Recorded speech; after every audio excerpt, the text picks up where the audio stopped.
Good evening, ladies and gentlemen. Welcome to the February 27th Social Circle Planning Commission. We do have a few items on our agenda, and we'll try to get through them as expeditiously as we can. Please bear with us. We do have a few items to handle before we get to any of the new business for public hearings. So first order of business, we have a new board appointee, Mr. Travis Parr. Mr. Mayor, would you come and swear him in? Actually, we have a couple of Reappointments. renewals also, so I'll ask Sonora Jackson, Adolphus Gaither, and Mr. Paul. Will come here in front.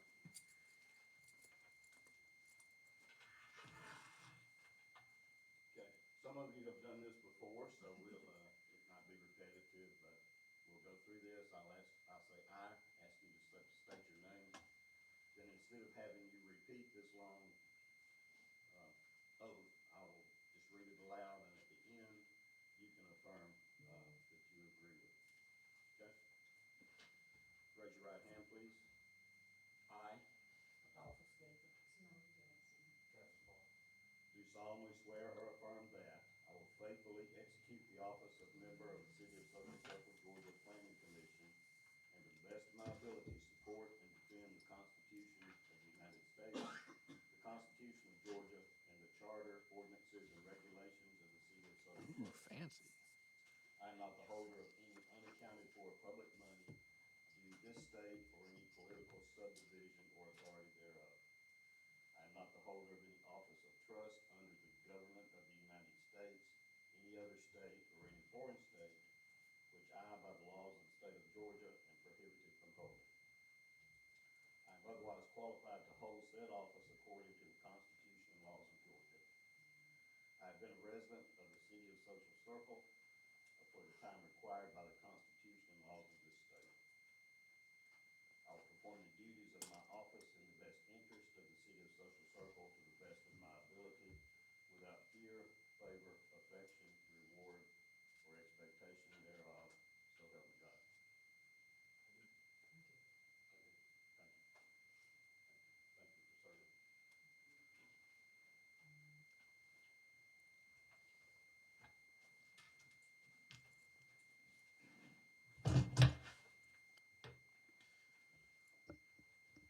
Mr. Parr, welcome aboard.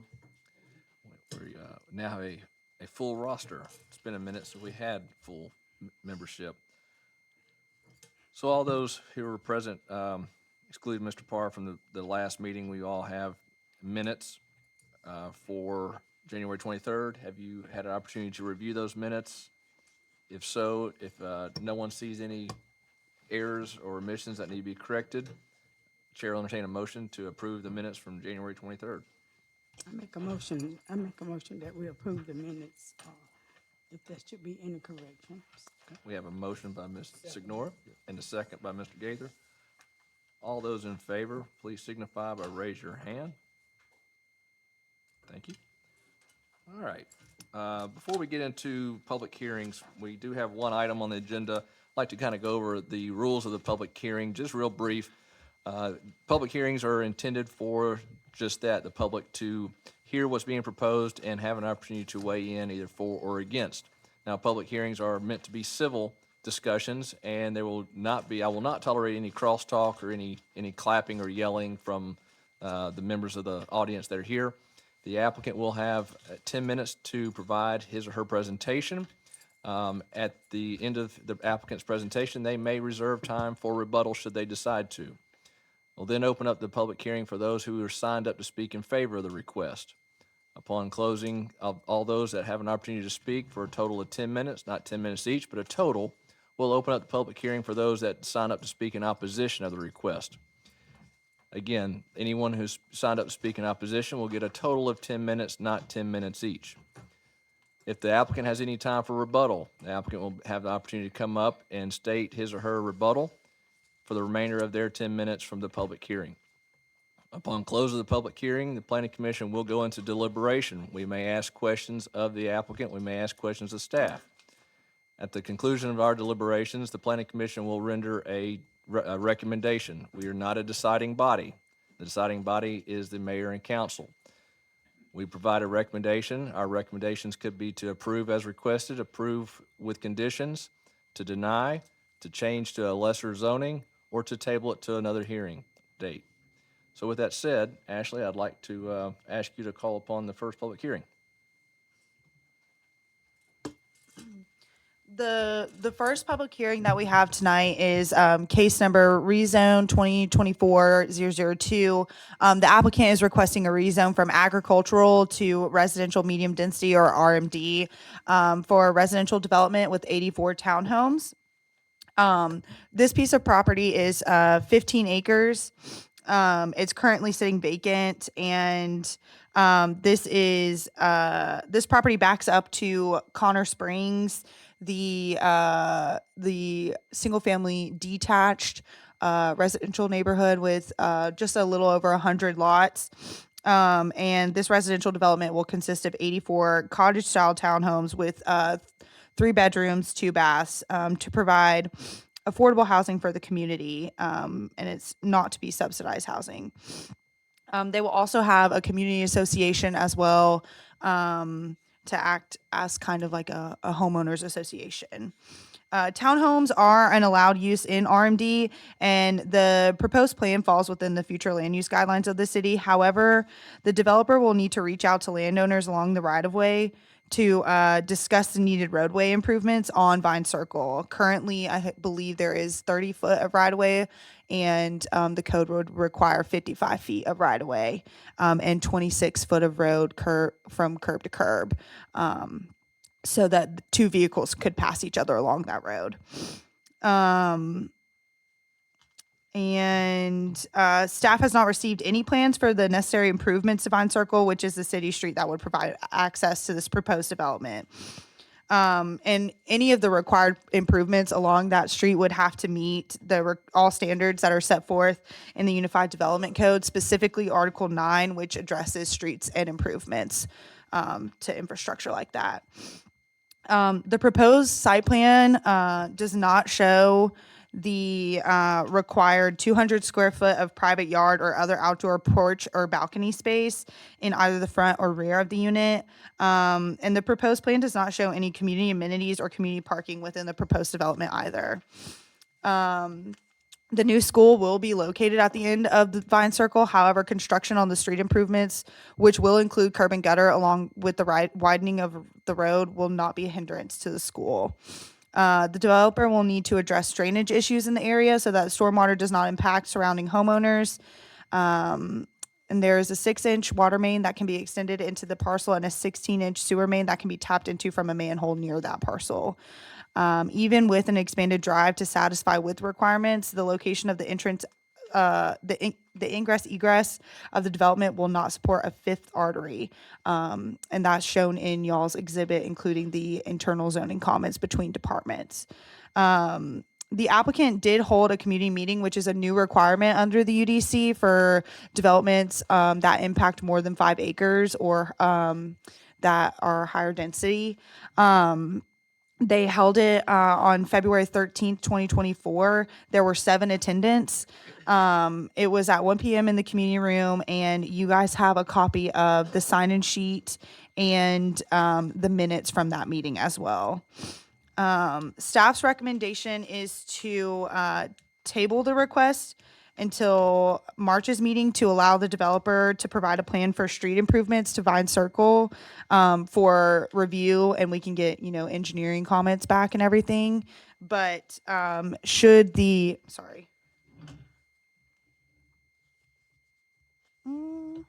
missing a slide in here, and that's my fault. Should you guys choose to recommend action on this item tonight, staff recommends denial if you guys choose to make a recommendation tonight. Excuse me. Are there any questions of Ashley at this time from any of the planning commission members? Ashley, I just have one. Thank you for the detailed staff report. Connor Springs, the adjacent single family being developed now, it's zoned RMD, correct? Yes, I believe that is zoned RMD, and it's one of the last developments that we'll see single-family detached on RMD. Okay. And, I'm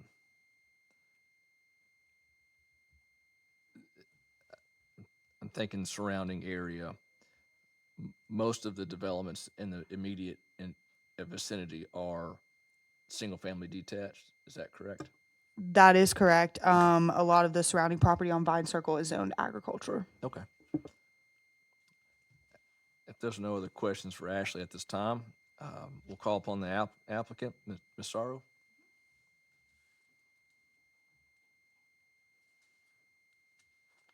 Thank you guys for the opportunity, and, as Ashley stated, the engineer is still working on that. We've got a couple of, options, and we were working on that, so we thought for our email from the city, it was gonna be tabled this evening. That's what we would prefer, to give our engineer more time, for the next month's meeting, but, if not, I'll be more than happy to answer any questions that you may have. Construction Resources of Georgia is proposing, as Ashley said, the 84 townhomes, which do fall into future land use. I think the only obstacle here is just the improvements that would need to be made to the road that would fall solely on the developer and meet the city guidelines.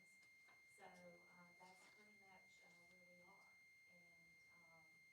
And we're, we've done other sites within the community. We know that there are a couple of homeowners that are not, happy, or, there's a couple of issues to work out. So that's what we're working out now. So we actually have another option for entrance to that, but we're waiting for the engineer to finalize on his end. So that's where we're at. Okay. Would you say that we may have kind of got the cart before the horse, so to speak, with the application for rezoning? No, not at all. Okay. We were requested by the city to provide the additional information, and that was on the 19th. And with, the weekend of time frame, the engineer went back out and did more field work. So no, we didn't realize that they would request that. We knew that if it was approved, it would be subject to that being submitted and feeding and complying with the city standards. Yes, ma'am. Yeah, so unfortunately, it just fell the way that it did. Okay. Yeah, he just needed a little bit more time to have that, in order to submit in time. The deadline she gave us was the 19th. That was a very short window, Okay. So, Friday to the 19th. so I'm sorry to keep interrupting you in your presentation. If the zoning change were to be made, it, and you were not successful in getting the additional right of way from the adjacent property owners up to the intersection, that would essentially prohibit any development. Correct, just as the city did on a previous development I had. It was contingent on the start date, and if not, it reverted back. So everything would fall, anything we do before has to come before the city and their engineer and approval and things of that nature. Sure. So that's why I think we may have put the cart before the horse a little bit in that terms with, we don't want to project and change a zoning classification if the infrastructure can't support it or if there's no plan for that. At least that's one school of thought that I think that some people may come from. But that, explaining that to us helps me understand what your timeline. Right, I understand and respect that, and that's why that I would ask you to table this until the next meeting, so that the engineer has, another week, and then I can finish meeting with the rest of the people, with our alternative entrance, which I've had 2 meetings with them already, so. And I think that would be a benefit for the city and the other neighbors that do not want it, and hopefully it'll be a win-win, a resolution for them and us as well. Okay. So that's what I ask. There's roughly 8 minutes remaining for your rebuttal in case you'd like to save that. Thank you. At this time, there was no one signed up to speak in favor of the request. I do have one signed up to speak in opposition. And I'll call upon Dr. Robin Barrow, please.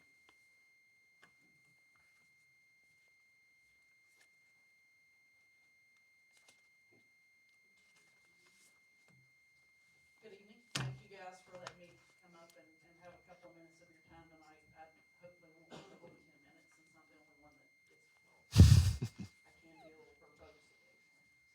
So, my name's Dr. Robin Barrow. I live at 429 East Hightower Trail. I have approximately 100 to 150 yards that would directly touch the Vine Street right away. I was at one of the citizens. I need a microphone. It's for the recording. How about now? How about now? Yeah. Okay. So I was at the citizens meeting that Ms. Sorrows held a couple of weeks ago.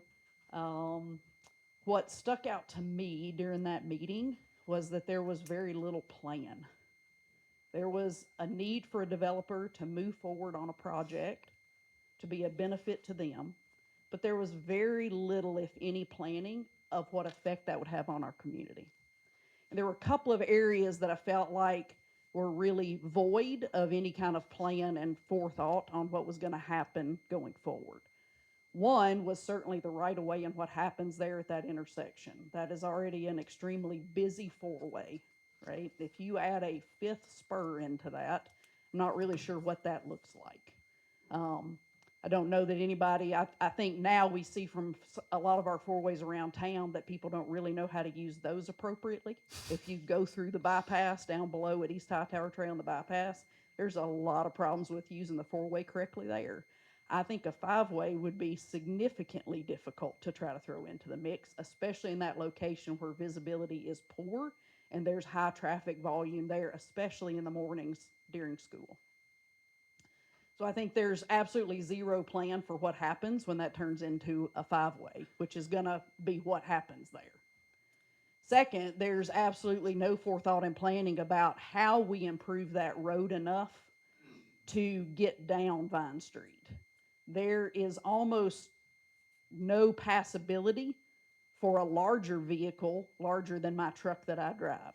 I drive a 2500 Chevrolet and I scrape branches going down through there when I go down that Vine Circle area. So the thought process of we need at least 26 feet for the road, 55 feet in total, that is a large swath that's gonna have to run from the road all the way down to where her frontage is on Vine Circle. It would require significant investment on her part, which is great.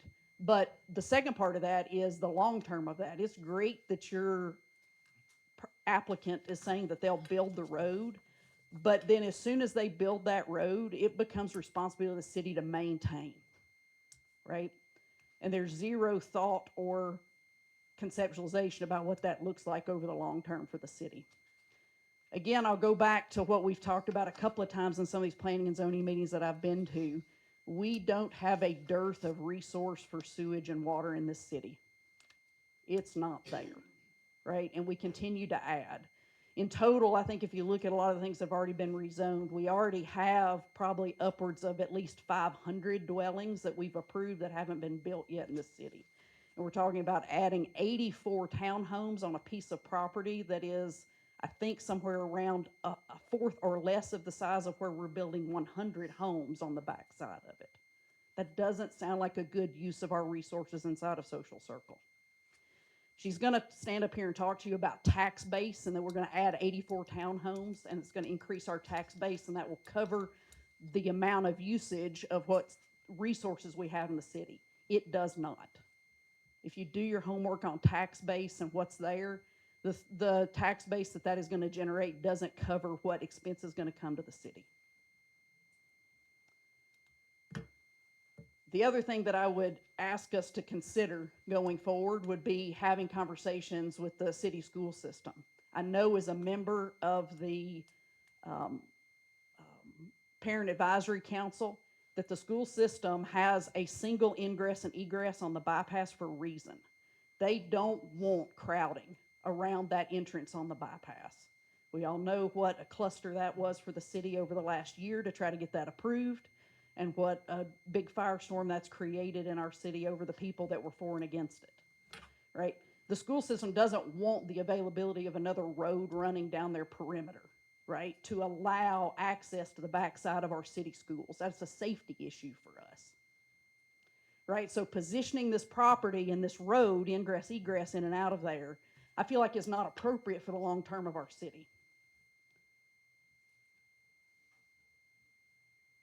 So I would ask that, if not the planning and zoning, certainly the council and the city engage the city school system over what their thought is of that plan.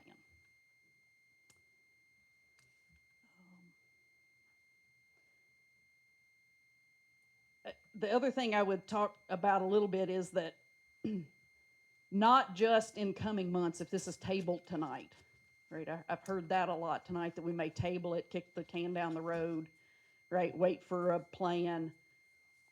I feel like the city has made the mistake once already at moving away from our unified code and listening to a developer have a plan about what a setback looks like. And you don't have to look any further than the corner of the bypass and Hightower Trail to see where we've made a mistake there, right? You guys said no, right? And weren't gonna allow the change in zoning there and the setback to be moved from 50 to 25 feet. At the board meeting, we got to hear from their developer about how there was plenty of room to be able to widen and make that road usable. Well, guess what? There's not space there to do it. So just because a developer comes in here and tells you that their planner and their architect and their person tells us that they have the ability to do it, I encourage us to look to our own resources to make those decisions, right? I'd said in a statement that I put on Facebook, because I was hoping people would show up, right? Everybody always gets mad inside of cities and towns when things happen because they don't know about it, right? So I put a statement on there, and it said, I'm 100% for growth. I've lived here 24 years. I've lived at that location for 24 years, right? I have a business in town, have for 20 years of that 24 years, right? I drive up and down that road every day, multiple times a day. I am all about our city growing and bettering ourselves, having a great downtown community, having appropriate housing and ability for people to have houses and have a great place to live in a town that I love, right? I want that for us. But at the end of the day, we as citizens also have individual rights inside of a town and a community, right?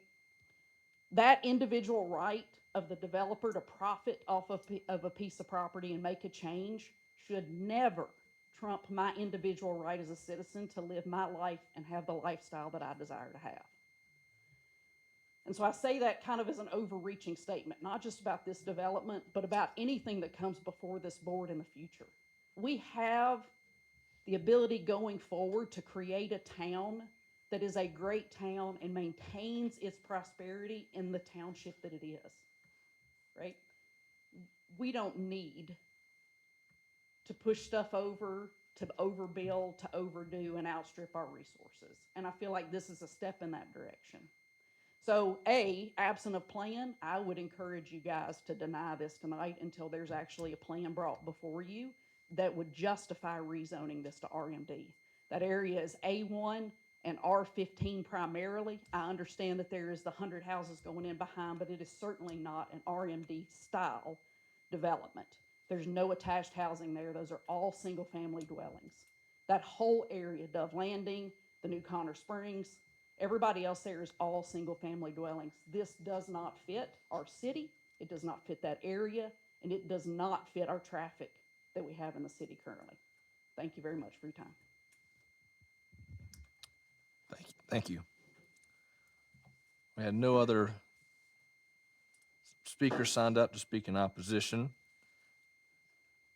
And Ms. Sorrow, you have, as stated, 8 minutes for rebuttal. If you'd like to utilize that, you're welcome to.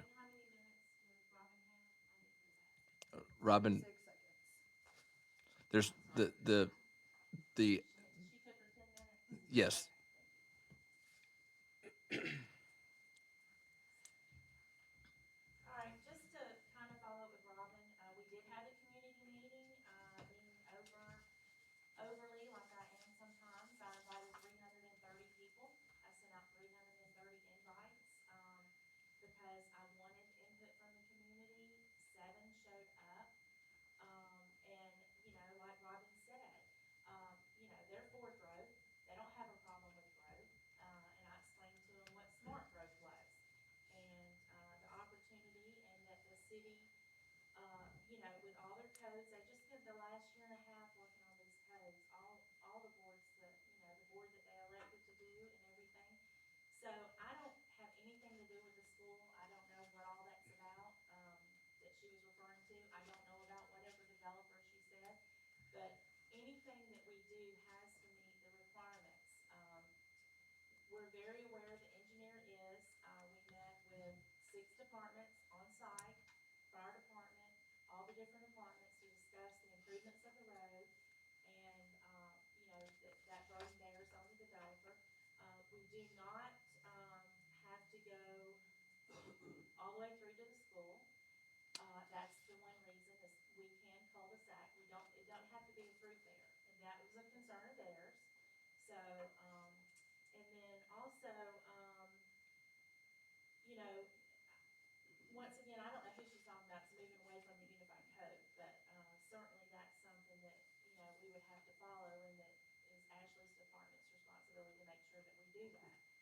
But, we're here, we're local, housing is an issue, affordable housing is an issue. There are a lot of young teachers, a lot of people that can't afford housing. Um, Starter homes now are in the 300s and up. So, and the future land use is R&D. The adjacent property behind us is R&D. And, we just, we feel like this will be kind of, a good thing for the community. We're all about smart growth, and, we're addressing it, as everything comes up. But, like I said, we'd ask that you table it till next month. But, that's up to you guys, so. That's pretty much it. And I would ask that Valerie recuse herself from voting, just because she is a neighbor as well. Yeah. Um, So, well, Ms. Sorrow, I don't think Ms. Walhart has any ownership in this property. she doesn't? Okay. Not in, I not- do live there. not in, but I don't- well, not she, on the deed. she doesn't have any ownership in the subject property, so Well, that's fine. I wasn't aware of that, because she said she lived there, and I didn't go search a deed to find out who was on it. But that's fine. even if a sitting member or a city council member owns property adjacent to a property in question, doesn't constitute a reason for rebuttal or recusal. So only if they have financial interest or any type of ownership interest, direct or indirect. Got it. Okay, I believe that's it, unless you guys have any questions. Are there any questions of Ms. Sorrow? All right, thank you. Thank you. So now we'll close the public hearing and hear from individual board members, your thoughts, ideas. I know looking at the staff report, we do have those criteria that Ashley has identified as based on our ordinances. These are the criteria that we use to weigh a request for zoning change. Suitability and community need, compatibility, consistency, reasonable use, and adequate public services. And the applicant also provided her responses to those. And following Ashley's, yes, one of the things, suitability and community need, does the proposed zoning district address a specific need in the city or county? While I'm more particularly concerned with the city, not necessarily county, but I think the city does have a variety of housing. I wouldn't say we have a lot. We do have some multifamily on Lakewood. We do have townhome and duplex at Cameron Way, Misty Lane, Taylor Court, and South Walton Villas. So we do kind of have a variety of housing types for a city of our size, but mostly it's single-family detached, like most of us in here reside in. The other thing that I'd like to point out is the compatibility. One of the things says, is it zoning compatible with the present zoning pattern and conforming uses of nearby property and the character of the surrounding area? I would say that the introduction of RMD is not new to the area because RMD is abutting it. But I think the introduction of the incompatibility of the type of RMD that's proposed is not compatible, and that's with the townhomes. So, looking at the neighborhood area, when you look at the neighborhood area, what is the existing neighborhood like? Well, the existing neighborhood is low to medium density, single family detached. Connor Springs is at medium density, which is greater than what's surrounding. So I have some concerns with the request in relation to the compatibility and relation to suitability and need of the community. The applicant has requested to table it until a later time. We held the public hearing tonight. If this is the body's decision to recommend to table it and the city council agrees at their meeting to send it back to us, there will not be another opportunity for public hearing since the public hearing has advertised and been had at this level. So just be aware of that if that's something that this body is considering. Again, we have the ability to recommend that the council approve the request, approve it with conditions, change it to a specific, another specific zoning district, deny it, or to table. When we're thinking about a change in zoning, I want you to think of, is it appropriate for the area? Are the uses in that district appropriate for the area? And as we see RMD, it may be appropriate, but is the proposed use appropriate? If this applicant, if it's rezoned and this applicant is unable to get the right-of-way needed to make the road improvements on Vine Street, that property stays RMD. It doesn't go away. The next developer may pick it up and say, hey, I'm gonna make this happen. And they do get the right-of-way, and they do make the road improvement. It may not be townhomes. It may be something else at a higher density that we won't see, city council won't see if they approve it. So that's something to think about as well. That's just some of my thoughts. Open the floor to you guys. I have a question about, I'm one that, I live over that way. And Vine Street, and I thought about, what is that? Hey, I know where that's at. I just in the car, but I could have walked over there and see it. And that little road is right there wide.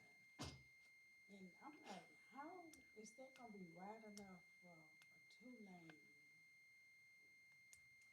area and possibly sidewalks? 'Cause, that's one thing, it's in the city, so sidewalk would be necessary. Is that enough to, Well, that's my question. so it is currently a pig path of a trail, and It's little. it is. So in order to widen it, to make it meet the city specifications of a street width, the developer, as she stated, will have to buy property from the adjacent property owners to widen that road. Widen it from Hightower all the way down to her neighborhood that she proposes to build. So it would be a significant cost, I'd imagine, in order just to buy the right of way and make that improvement to make it a city street. But as of now, no, ma'am, it is not large enough to accommodate that type of development. And then I'm looking at the fact, I heard about 5 stumps. And I'm sitting here in it's really gonna be 5 stops. So that little area is, it ain't as big as this little space right here. That's a lot of stops. And the buses got to come that way and, oh my goodness, I wonder about that. Yes, ma'am, not only buses, but trash service as well. So it's definitely a challenge, and that's what we here have to consider when entertaining these types of requests.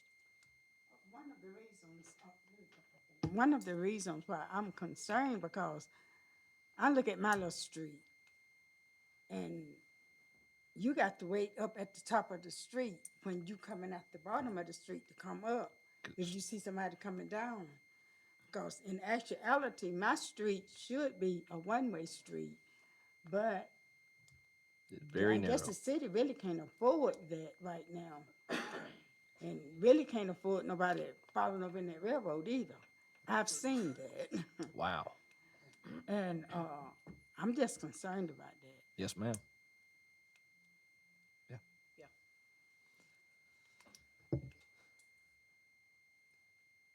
Thank you. Any other comments, discussions, ideas?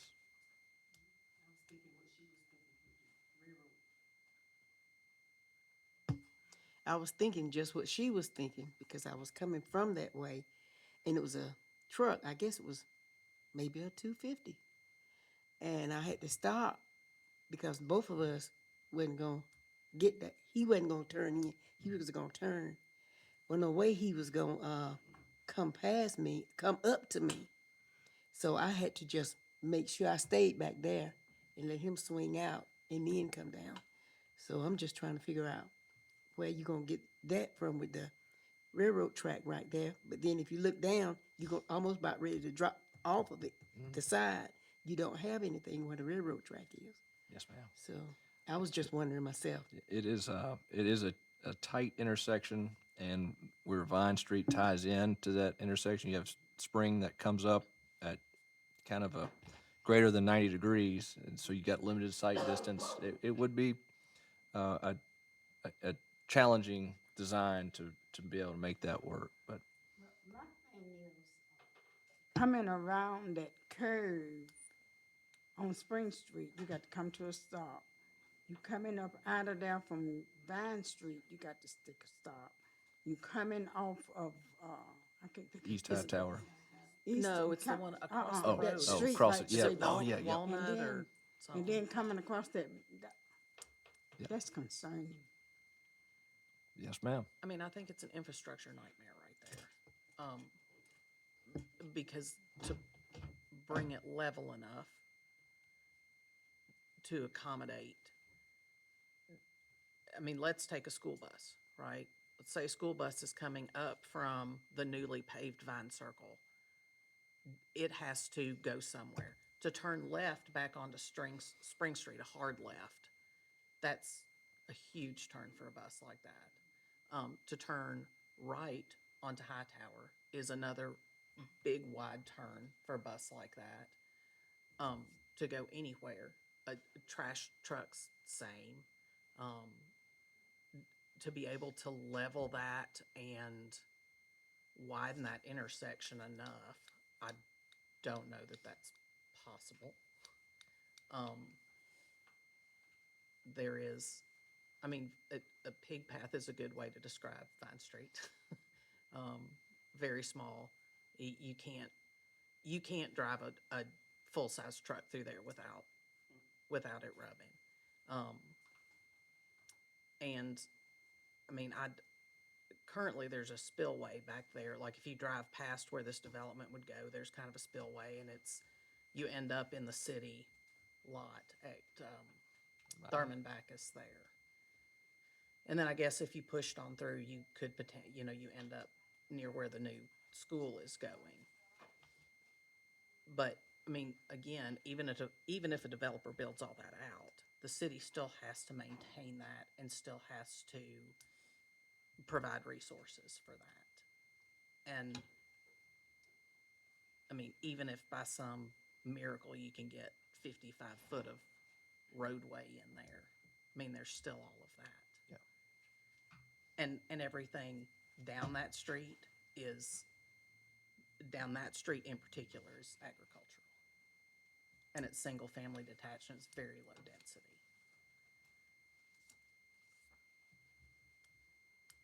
Ashley, I know, I appreciate the other departments giving a review on it. With the residential density like it is, townhomes, I don't anticipate septic would be an option, so tell me about sewer. Do you have an idea of what the, water and sewer capacity would be like to accommodate a development of any scale? And I see you're looking to the back. I am not sure about what capacity we're at currently. If we have the capacity for this development, I know our public works director Robbie is here.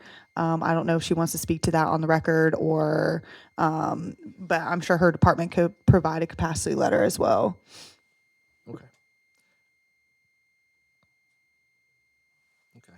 Yeah, 'cause that's something else to consider is that impact. Now, we talked a lot about transportation, and that is a concern that we all feel, but something that we all don't see, at least we hope we don't see, is when we flush that toilet where it goes. I know Robbie and her team of folks, they do see that, and they have to weigh upon that. So that's a concern that I have. If there's no other discussion, again, we'll close the discussion period, and Chair will entertain a motion. I'll make a motion to table it over until, a plan is presented by the next meeting. We have a motion to table. Is there a second? I'm sorry, can I get a little more clarification on what you mean by a plan presented? Are you going with the staff recommendation or do you want a capacity letter as well? Okay.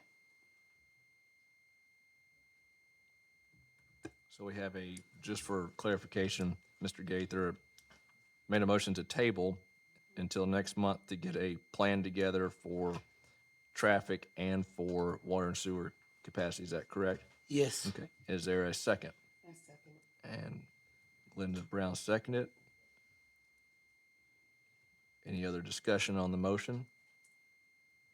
Seeing none, all those in favor of the motion to table as stated by Mr. Gaither, please raise your hand. Okay, thank you. That motion passes. So, folks, here's the million-dollar question. It's 6:45. You heard the public hearing. We have one unfinished business item, which is discussion of training for all of us. Do you stay or do you go? You're welcome to stay. We won't be too much longer, or you can go get dinner.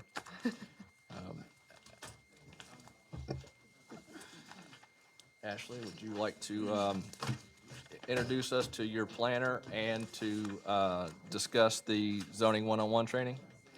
Absolutely. So, do you want to do the introduction under new business? Yeah, that's fine. Okay. So, we do have a couple new members on the board, Curtis and Travis.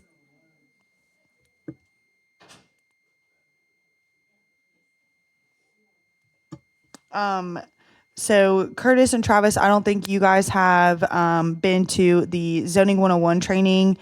We have 3 dates available. They're all in Lawrenceville at the Carl Vinson Institute. And they're all 9 to 4. and the city will reimburse you for your mileage and your lunch and everything up to a certain point on the lunch. But just have to throw that out there. No stakes. But we have a date on April 4th, August 1st, and November 7th. Zoning 101 is really helpful for board members. And if anybody would like a refresher and any of these dates stick out to you, let me know. And we can try to get as many people as we can into these trainings because they are really helpful. It gives you tips on reasons for denial, reasons for approval, just some ZPL refreshers, zoning procedures law refreshers, and terminology refreshers as well. Would you tell me those dates again? Yeah, April 4th. They're also on your screen. Yeah. We're not just, I know. We're fancy now. So April 4th, August 1st, or November 7th. If you want to shoot me an email or give me a call and let me know if any of those dates work for you, just let me know, and we can get you guys into those trainings for sure. But Curtis and Travis, we definitely need you guys to go. Ashley, may I nominate that our entire city council go? You can nominate it. Okay, thanks.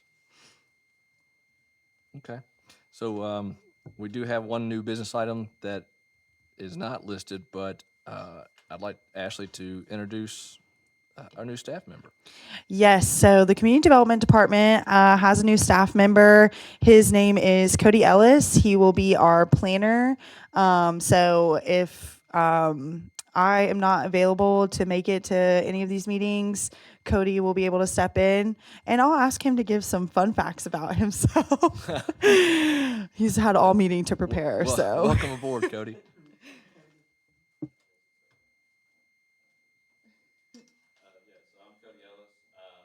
I'm coming from the city of Forsyth. I was the community development director there, and the economic development coordinator and the planning and zoning administrator. We only had me. That was it. So Forsyth is in trouble, right? Right now they are, yeah. So I live in Monticello right now. I grew up not too far from here. I grew up in Oxford. I had a lot of family that actually lived right here in Social Circle.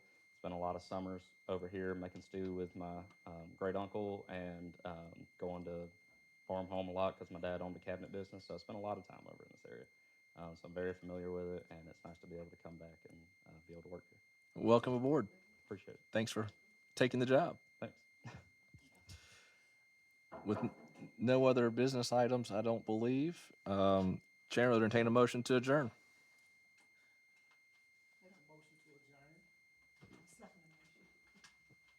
All right, we got a motion by Mr. Gaithers, second by Ms. Jackson. No other discussions? We're not having any discussions. All those in favor to adjourn, please raise your hand. Thank you. Meeting adjourned.